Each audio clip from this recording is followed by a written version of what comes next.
আসসালামু আলাইকুম, কি অবস্থা? সব ভালো আছেন? আশা করি যে তাই দেখরা বেশ ভালো আছেন। আমরা তো যুক্তরাষ্ট্র এবং ইরানের সম্পর্ক যে আরো জটিল ওর দিন দিন তা আমরা স্পষ্ট করে বুঝলাম।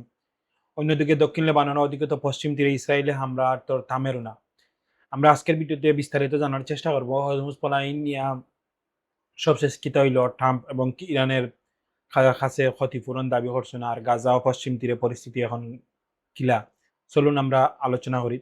গত ৫ মাস ধরে জুলাই যুদ্ধের পর ইরান দাবি করছিল যে হরমুজ প্রণালী পুনরায় খুলিয়ে দেওয়ার শর্ত হিসেবে যুক্তরাষ্ট্র ও ইসরায়েলের সৃষ্ট ক্ষয়ক্ষতির জন্য ওয়াশিংটনের ক্ষতিপূরণ দিতে হইব। জবাবে প্রেসিডেন্ট ট্রাম্পে উল্টা ঘোষণা দিয়েছেন যে যুদ্ধ নিহত আহত আমেরিকাদের জন্য তারা ইরানের কাছে ক্ষতিপূরণ চাইতা। এই পাল্টাপাল্টি দাবি কূটনীতিক সমাধানের সম্ভাবনা আরো দূর ঠেলিয়া দিয়ার বলে অনেকে মনে করা। তেহরান ভিত্তিক বিশেষজ্ঞরা কইরা যে একই সঙ্গে ট্রাম্প দাবি করছেন যে যুক্তরাষ্ট্র নৌবাহিনী হরমুজ প্রণালী থেকে ইরানের পাতা মাইন সরিয়ে প্রণালী নিরাপদ করে ফেলছে, তবে বাস্তব চিত্র ভিন্ন। জাহাজ চলাচলের তথ্য ফর যে স্বাভাবিক সময়ের যেখানে প্রতিদিন ১৩০টা ১৪০টা জাহাজ ইবাইদি যাতায়াত করতো, এখানে মাত্র সোমবারে ৬টি জাহাজ চলাচল করছে। এই অনিশ্চয় পাওয়া খাটতে হইলে তেলের বাজারও বেশ ব্রেন্ট ক্রুড ও ডব্লিউটিআই দুটো গত সপ্তাহের সর্বোচ্চ দামে পৌঁছেছে। তবে আশার আলো হইল কাতার জানিয়েছে যে ইরান ও ওমানের মধ্যে হরমুজ নিয়ে যে আলোচনা এখনো উন্নত পর্যায়ে পৌঁছেছে আর কি।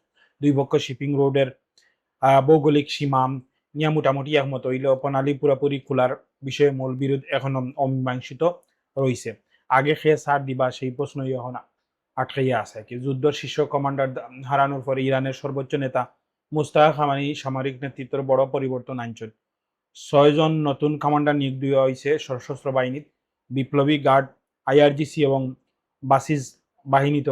পাশাপাশি অভিজ্ঞ সাবেক আইআরজিসি প্রধান মহসেন রেজাইকে supreme national security councillor secretary করা হয়েছে, যিনি এর আগে হরমুজ প্রণালীর নিয়ন্ত্রণকে কয়েক ডজন পারমাণবিক বোমার চেয়েও মূল্যবানভাবে মন্তব্য করছিলেন।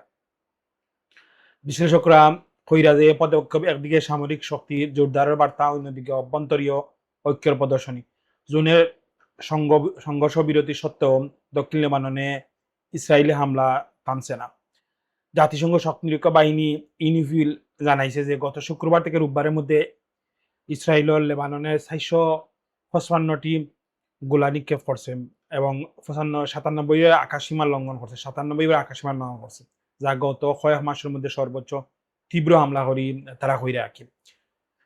নাবাতীয় শহরের ড্রোন হামলার বেসামরিক নাগরিক উদ্ধারকারী দল আক্রান্ত হয়েছেন, এমনি আগুন নিবানো যাওয়া দমকল বাহিনীর উপর ড্রোন হামলার অভিযোগ উঠছে। জাতিসংঘ কইছে যে এসব কর্মকাণ্ড ২০০৬ সালের যুদ্ধ পরবর্তী নিরাপত্তা পরিষদের প্রস্তাব ১৭০১ এর সরাসরি লঙ্ঘন। ওদিকে তো পশ্চিম তীরে পরিস্থিতি প্রতিদিন খারাপ হওয়ার। লামলুসের কাছে তাল গ্রামে ফিলিস্তিনি বাসিন্দা ফারুক রামদানের বাড়ির গুড়িয়া দেওয়ার গুড়িয়া দিয়েছে, মানে গুড়াইয়া দিছে আর কি ইসরায়েলি সেনাবাহিনী। জুনে বসতি স্থাপনকারীদের সঙ্গে সংঘর্ষ, ৬ জন নিহত হওয়ার এক ঘটনার জেরে। এছাড়া বুরকা, বেতেলহেম, থাম্বুন, আল মুগাইরিন একাধিক এলাকায় একযোগে অভিযান গ্রেফতার চালাইছে ইসরায়েলি বাহিনী। শান্তি নাও নামের একটি ইসরায়েলি পর্যবেক্ষণ সংস্থার প্রতিবেদনের জবাবে ইসরায়েলি অর্থমন্ত্রী বেজালেন স্কিমিচ প্রকাশ্যে কইছেন যে তিনি বসতি সম্প্রসারণের গর্বিত এবং এসব পদক্ষেপের লক্ষ্য একটি স্বাধীন ফিলিস্তিন রাষ্ট্র প্রতিষ্ঠা ঠেকানো আর কি। বিশেষজ্ঞদের মতে যে আসন্ন ইসরায়েলি নির্বাচনের সামনে রেখে ডানপন্থী দলগুলো আরও অগ্রাসী নীতির মাধ্যমে সমন্ত্র আদায়ের চেষ্টা করে, যার প্রভাব সরাসরি সাধারণ মানুষের উপর পড়ে। পাশাপাশি ফিলিস্তিনির জীবনে তো একবারে আগুন হইয়া পড়ে রাখি। ওবায়দি ইসরায়েলি দৈনিক হারজেতের বরাদে জানা গেছে যে ভবিষ্যতে বন্দি বিনিময়ের জন্য ইসরায়েলের প্রায় ১৭০০ ফিলিস্তিনির মরদেহ আটক আছে আর কি। গত অক্টোবরে যুক্তরাষ্ট্রের মধ্যস্থতায় যুদ্ধবিরতি কার্য হলেও গাজায় প্রাণহানি থামছে না।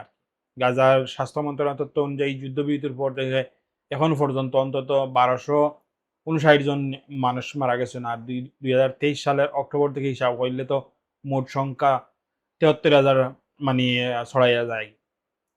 আর আহত হয়েছেন প্রায় ২.৫ লাখ মানুষের মতো। যুক্তরাষ্ট্র অভ্যন্তরীণ ট্রাম্পের ইরান নীতির নিয়ে সমালোচনা বাড়ছে। সিনেটের সংখ্যালঘু নেতা চাক শুমার ট্রাম্পের যুদ্ধনীতির কৌশল ব্যর্থ বলে আখ্যা দিচ্ছেন আর কি। আর সিনেটের ক্রিস বেন হুলিস ইসরায়েলের দিয়ে নিযুক্ত মার্কিন রাষ্ট্রদূত মাইক হাকাবির পদত্যাগ দাবি করছেন। বিশেষজ্ঞ কইরা যে একাংশ মনে করে যে নভেম্বরের মধ্যে মধ্যবর্তী নির্বাচনের আগে এই যুদ্ধ রিপাবলিক পার্টির জন্য রাজনীতির ঝুঁকি তৈরি করছে। আর সেই চাপের কারণে আলোচনা ইরানই বরং সুবিধাজনক অবস্থানে আছে বলে মনে করেন কিছু বিশ্লেষক। অন্যদিকে জার্মানি উপসাগরীয় দেশগুলোর, বিশেষ করে কাতার, সংযুক্ত আরব আমিরাত একযোগে হরমুজ প্রণালী নিঃশর্তভাবে খুলে দেওয়া এবং কূটনীতি সমাধান আহ্বান হইয়া যা রাখি। সব মিলাইয়া মধ্যবর্তী যুদ্ধ আনুষ্ঠানিকভাবে থামলেও উত্তেজনা এখনো কমছে না। হরমুজ প্রণালী নিয়ে অচলাবস্থা, লেবানন পশ্চিম তীরে চলমান সহিংসতা আর ওয়াশিংটন তেহরানের ক্ষতিপূর্ণ বিতর্ক সব মিলে অঞ্চলটি আবারও যে নতুন সংঘাতের দিকে আগ্রহীছে কিনা সেটা এখন সবচেয়ে বড় প্রশ্ন।